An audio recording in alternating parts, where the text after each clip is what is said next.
আসসালামু আলাইকুম ওয়া রাহমাতুল্লাহি ওয়া বারাকাতুহু। ইন্নাল হামদালিল্লাহ ওয়াস সালাতু ওয়াস সালামু আলা রাসূলিল্লাহ ওয়া আলা আলিহি ওয়া আসহাবিহি ওয়া মান ওয়ালা। দূরে এবং কাছে, দেশে এবং প্রবাসে যে যেখান থেকে মাহে রমাদান উপলক্ষে এশিয়ান টিভির অন্যতম আয়োজন রমাদান করিম অনুষ্ঠানটি দেখছেন, আপনাদেরকে স্বাগত জানাচ্ছি আমি ASM সদরুদ্দিন আজহারি। অনুষ্ঠানটির কো-স্পন্সর হিসাবে রয়েছেন গণস্বাস্থ্য হোমিও। সুপ্রিয় দর্শক শ্রোতা, প্রতিদিন এক একটি বিষয় নিয়ে আমরা আপনাদের সামনে উপস্থিত হই, আজও তার ব্যতিক্রম নয়। আজ আমরা আপনাদের সামনে আলোচনা করব মাহে রমাদানের সেকাল একাল এই বিষয় নিয়ে। এই বিষয়ে আলোচনা করার জন্যই আমাদের স্টুডিওতে উপস্থিত হয়েছেন আমাদের সকলের সম্মানিত ব্যক্তিত্ব, আহসানিয়া এতিমখানার সম্মানিত প্রতিষ্ঠাতা, গদ্দিনশীন পীর সাহেব, মশরিখোলা দরবার শরীফ, নারিন্দা, ঢাকা, আল্লামা আল্লাহ শাহ মোহাম্মদ আহসানুজ্জামান মাদ্দাজিল্লুহুল আলী। আসসালামু আলাইকুম ওয়া রাহমাতুল্লাহ। ওয়ালাইকুম সালাম ওয়া রাহমাতুল্লাহ। হুজুর কেমন আছেন? আলহামদুলিল্লাহ, আল্লাহ পাকের মেহেরবানি। সুপ্রিয় দর্শক শ্রোতা, আমরা যে জীবন ঘনিষ্ঠ গুরুত্বপূর্ণ যে বিষয়টি আজ নিয়েছি, মাহে রমাদানের সেকাল একাল, এই বিষয়টি নিয়ে আমরা শুনবো আমাদের বিজ্ঞ আলোচক আজকে যিনি রয়েছেন, আমাদের রাহবার, আমাদের সকলের মুরব্বী। আজ আমরা হুজুরের মুখ নিঃসৃত জবান থেকে আমরা শুনবো মাহে রমাদানের সেকাল এবং একাল নিয়ে। তার মানে রাসূল করিম সাল্লাল্লাহু তাআলা আলাইহি ওয়াসাল্লাম এবং সাহাবায়ে কেরামের যুগে রমাদান কেমন ছিল, এবং আজ থেকে 50, 60 বা 70 বছর আগে, হুজুর যেহেতু আলহামদুলিল্লাহ অনেক বয়োবৃদ্ধ, উনি 60-70 বছর আগে রমজানকে কেমন পেয়েছিলেন আমাদের বাংলাদেশের ইতিহাসে বা সংস্কৃতিতে, আর বর্তমানে রমজান কেমন, সম্পূর্ণ বিষয়গুলো নিয়ে হুজুর আজকে আমাদেরকে শোনাবেন। আমরা হুজুর থেকে শুনবো ইনশাআল্লাহ তাআলা। হুজুর, আপনি যদি আমাদেরকে বলতেন আসলে সর্বপ্রথম রাসূল পাক সাল্লাল্লাহু তাআলা আলাইহি ওয়াসাল্লাম এবং সাহাবায়ে কেরামের যুগেও রোজা ছিল, রোজা তো ফরজ হয়েছে রাসূল করিম সাল্লাল্লাহু তাআলা আলাইহি ওয়াসাল্লামের মাধ্যমেই আমরা পেয়েছি। ওই সময়ে রাসূল এবং সাহাবায়ে কেরাম ওনাদের যুগে মাহে রমাদানটা কেমন ছিল? রমাদান তো প্রথম থেকে শুরু, জি খ্রিস্টি থেকে রমাদান শুরু। তখন তো ভিন্নতা ছিল এক এক সময়। হুজুর আকরাম সাল্লাল্লাহু আলাইহি ওয়াসাল্লাম যে মেরাজ মদিনা মক্কা শরীফ থেকে হিজরত করলেন, জি সম্ভবত হিজরতের দ্বিতীয় সাল রমজান আমাদের উপর ফরজ হয়েছে। ফরজ করা হয়েছে। আগে রমজানের মোবারক রোজা রাখতেন, কেউ কথা বলতেন না, কেউ একবেলা খাইতেন না, এরকম একটা সিস্টেম ছিল। ফরজটা হয়েছে দ্বিতীয় হিজরিতে, মদিনা শরীফ হিজরতের পরে। সেই যুগের রমাদান আমরা যা ইতিহাসে দেখি, যারা হিজরত করে গেছেন মদিনা শরীফ থেকে, মক্কা শরীফ থেকে মদিনা শরীফ, এরা অনেকেই দারিদ্রতার কষাঘাতে ইয়েতে ছিলেন। কারণ আপনারা জানেন যে হিজরত যখন করে আসছেন, অনেক কোটি কোটি পতিরও আসছিলেন, কিন্তু কিছু নিয়ে আসতে পারেননি, সব রেখেই চলে আসছেন মদিনা শরীফে। আর মদিনা শরীফে যারা আমাদেরকে তখন তো আশ্রয় দিয়েছিলেন আনসার বাহিনী, ওনাদের মধ্যে জমিদার, টাকা পয়সা আলাদা ছিল, আবার দরিদ্রতা ছিল। টাকা পয়সা যাদের ছিল তারা তো আবার বন্টন করে ফেলছেন, অর্ধেক দিয়ে দিয়েছেন যারা আসছেন তাদের। জি জি জি, আর আগে বিলি বন্টন হয়ে মিডিয়াম অবস্থায় চলাফেরা করছেন। দেখা গেছে যে অনেকে না খাইয়ে রোজা রাখতেন। আর সাহাবাদের মধ্যে যারা ছিলেন ধনী, আর আনসারদের যারা ধনী মদিনা, ওনারা সাহায্য সহযোগিতা করছেন ইফতারির সময়। এইভাবে রমজান শরীফ পুত পবিত্র অবস্থায় চলে আসছে। আস্তে আস্তে এই পর্যন্ত আমাদের দেশ পর্যন্ত, সারা পৃথিবীতে রমজান শরীফের রোজা চলতে আছে।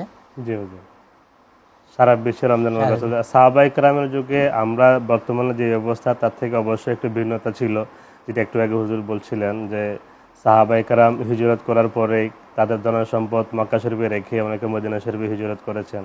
আর মক্কা শরীফে যাদের ধন সম্পদ ছিল, ওনারা ওনাদের ধন সম্পদগুলো ভাগ করে যে সাহাবায়ে কেরামরা হিজরত করেছেন মুহাজির, ওনাদেরকে দিয়ে দিয়েছেন। যার কারণে ওনারা যার সাধ্য অনুযায়ী ওনারা রমজানগুলো পালন করেছেন। বেশিরভাগই দেখা গেছে যে আপনি খুব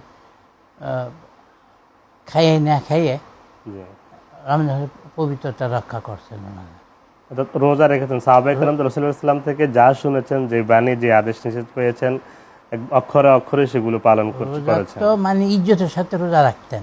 ফরজ তো ফরজ ছিলই, তারপরে হুজুর আকরাম সাল্লাল্লাহু আলাইহি ওয়াসাল্লামের স্বয়ং উপস্থিতিতে এটা ওনাদের অদ্ভুত কিসিমের একটা ইয়ে ছিল।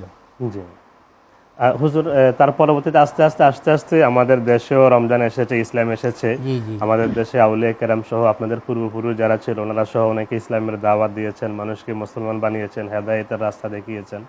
তো আজ থেকে আমরা যেটা দেখি নাই, আমাদের তো বয়স কম, আপনারা তো আলহামদুলিল্লাহ অনেক বয়স পেয়েছেন, অনেক কিছুই দেখেছেন। আজ থেকে 50-60 বছর আগেকার অবস্থা, আপনারা যখন ছোট ছিলেন তখনকার রমজান কেমন ছিল বাংলাদেশের সংস্কৃতিতে, যদি একটু আমাদেরকে বলতেন। আফসোস লাগে এখনকার মানে রমজান শরীফের কথা শুনলে, সেই যুগের এই যুগে। জি আমরা ছোটোবেলায় দেখছি রমজান শরীফ আসতেছে, শাবান মাস আসার সাথে সাথে সমস্ত কিছু হুড়াহুড়ি করে যেত। তারপরে সবে বরাতের পরপরই মসজিদগুলো সব রং টং করা হইতো, কার্পেট বিছানো হইতো, ফ্যান ট্যান লাগানো হইতো। রমজান শরীফ আসতেছে, জি তারপরের জন্য নামাজের জন্য সব হাফেজ অগ্রিম প্রস্তুতি নিতে প্রস্তুতি সবাই। নেওয়া হইতো। তারপরে আপনার এই স্বাধীনতা, ইজ্জত, আমরা ছোটোবেলায় দেখেছি টেলিভিশনে তখন ছিল, আপনার যখন রমজান মাস আসতো সেই দিন থেকে মাথায় ঘুমটা দেওয়া মহিলারা কাজকাম পর্দা পশিদাও আর একটু পর্দা পুঁজে থাকতো। বেড়ে যেত। পথে ঘাটে এমন কোনো উচ্ছৃঙ্খলা দেখা যাইতো না, এবং কেউ বিড়ি সিগারেট খাইতো দেখা গেছে। হুজুর, আরো শুনবো আপনার থেকে ইনশাআল্লাহ। সুপ্রিয় দর্শক শ্রোতা, আমরা এখন পর্যন্ত শুনছিলাম মাহে রমাদানের সেকাল একাল এই বিষয় নিয়ে আমাদের বিজ্ঞ আলোচক মহোদয় থেকে। হুজুর অনেক সুন্দর করে বলছিলেন, আমরা আরো শুনবো। এখন যাব ছোট্ট একটি বিরতিতে, থাকুন আমাদের সাথে।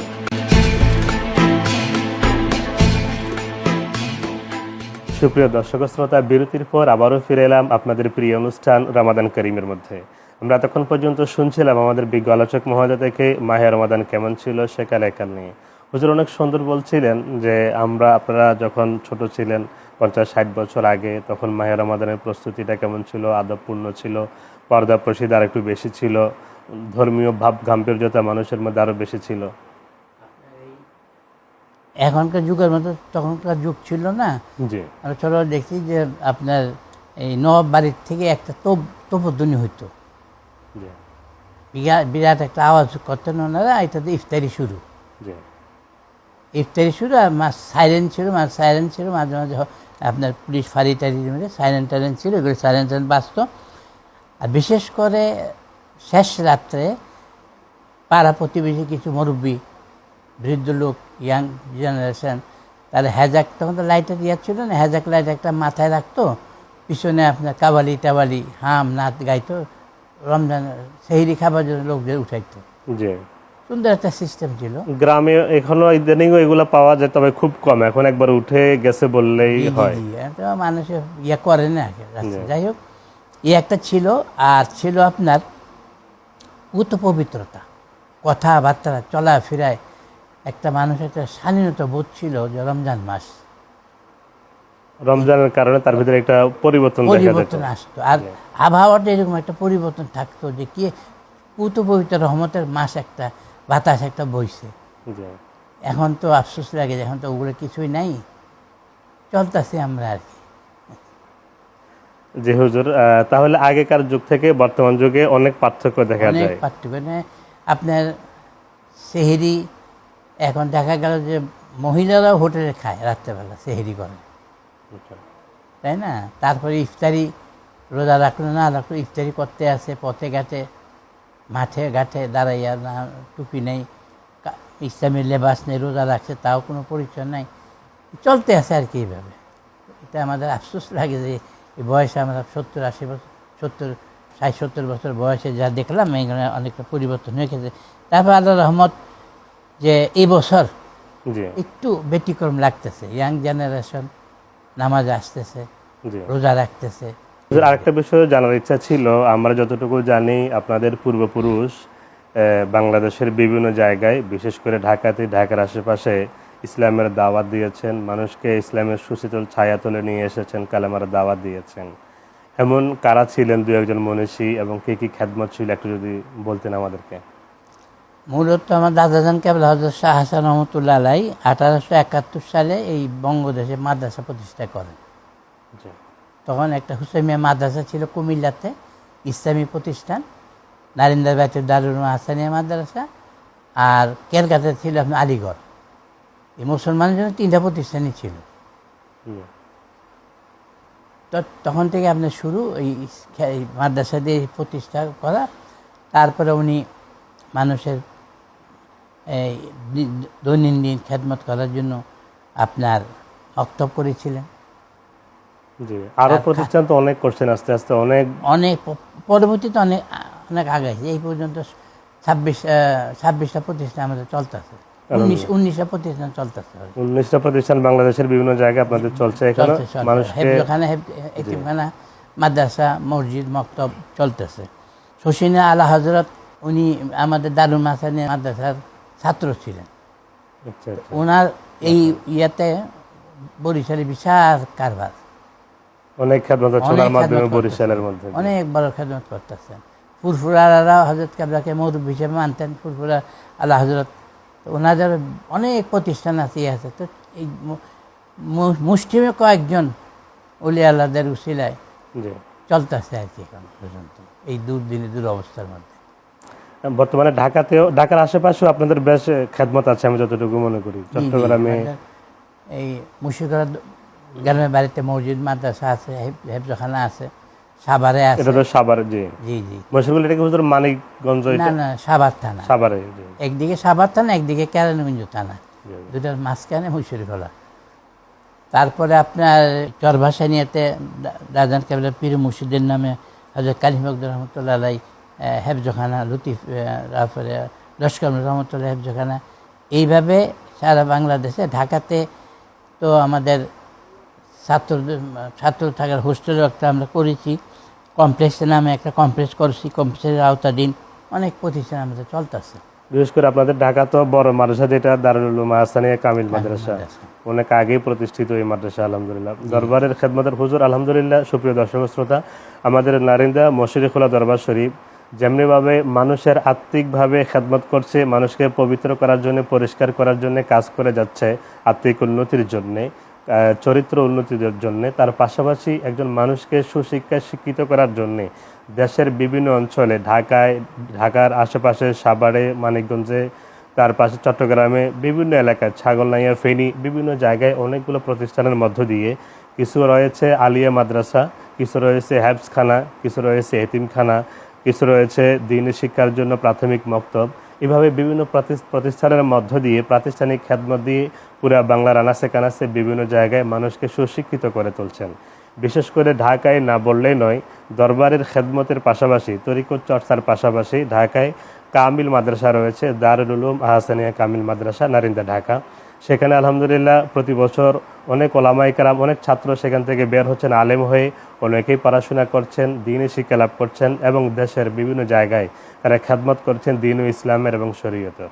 এছাড়াও আপনাদের বিভিন্ন সময় আমরা দেখি দেশে যখন বিভিন্ন দুর্যোগ আসে, মহামারী আসে, ওই সময় আপনাদের ছায়া, আপনাদের হাত বাড়িয়ে দেন মানুষের সেবার জন্য, মানুষের সহযোগিতার জন্য।